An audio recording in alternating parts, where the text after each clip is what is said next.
Hozir sizlar bilan 16-sanada birinchi smenada tushgan majburiy matematika savollarini ko'rib chiqamiz.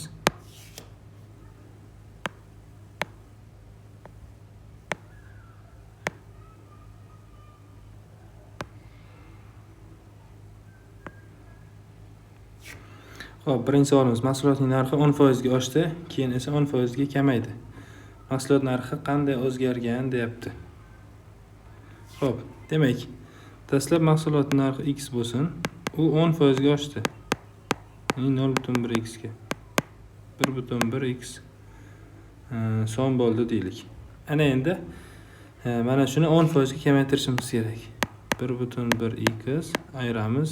Buni 10% 0.11 x ga teng bo'ladi. Ana endi ayiradigan bo'lsak 0.99 x bo'lib qolgan. Xo'p, dastlabki narx x, oxirgi narxi 0.99 x. Bu degani 1% ga kamaygan degani. Xo'p, 5 burchakli prizmaning nechta yoqi bor degan savol kelib tushyapti bizga. Xo'p, demak, prizma bo'lgandan keyin asosi ham yuqori asosi ham ikkalasi ham 5 burchak bo'ladi. Yon tomonlari esa 5 ta parallelogramdan iborat bo'ladi.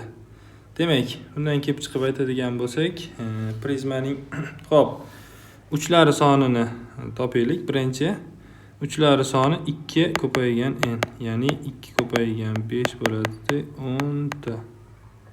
Xo'p, yoqlari soni n plus 2 ta. Nimaga deydigan bo'lsak, yon tomoni 5 ta parallelogramdan iborat hamda tepa past asoslarini qo'shadigan bo'lsak, jami 7 ta bo'ladi. Bu uchlari, bu yoqlari. Qirralarini topadigan bo'lsak, qirralari 3n bo'ladi. Ya'ni 3 ko'paygan 5 15 ta. Bu qirralari soni. Xo'p, ana endi bizdan 3-savolni hisoblash so'ralyapti. Ya'ni 0.124 bo'lingan 0.4. Bu bo'ladi 0.6. Xo'p, ajob.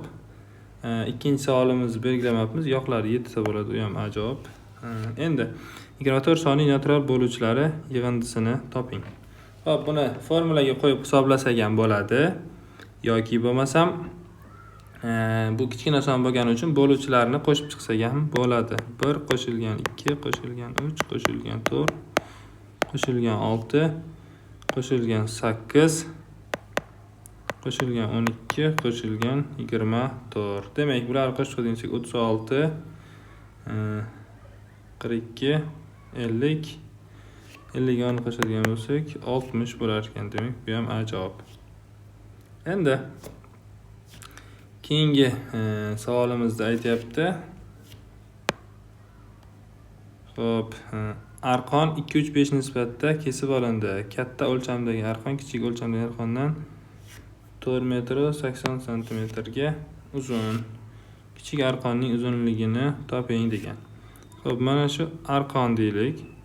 Shu arqon bo'ladigan bo'lsa, uchlarni qo'ya olamiz. Va shuni 2 3 5 nisbatida bo'lamiz. Xo'p, 2 3 5. Ya'ni 2x 3x va 5x.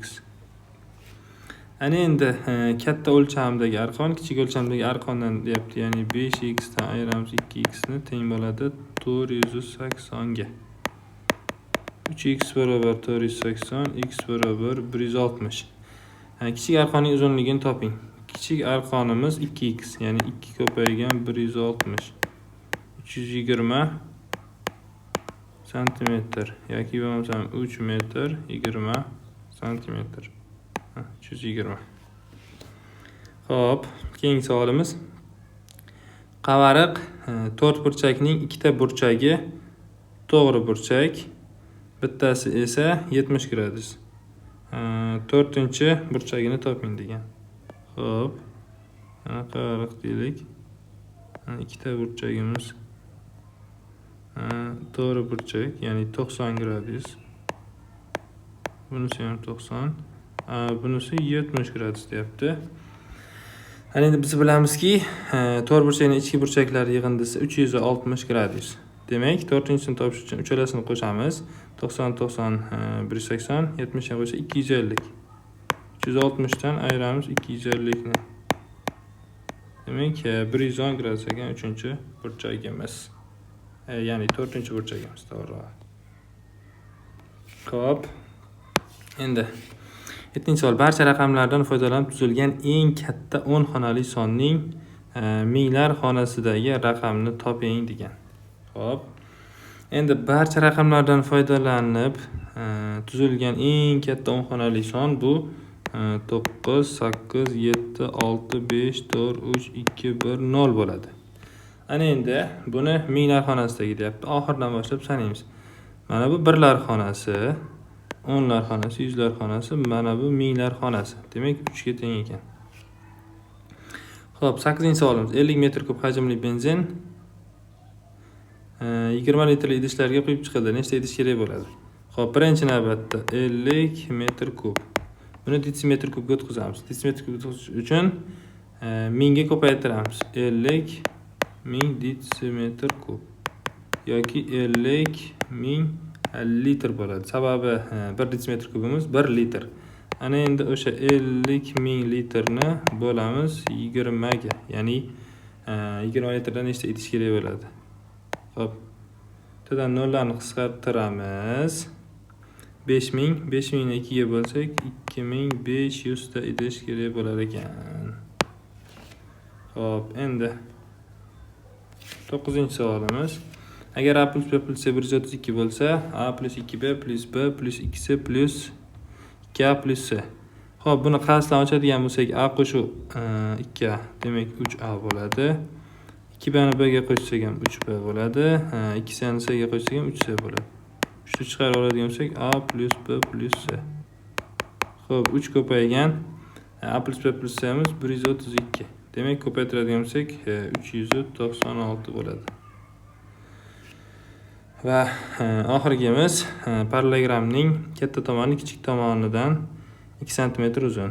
Perimetri 32. Katta tomon uzunligini toping. Xo'p, mana parallelogram chizib olamiz. Xo'p. Bu to'rtburchak bo'lib qoldi.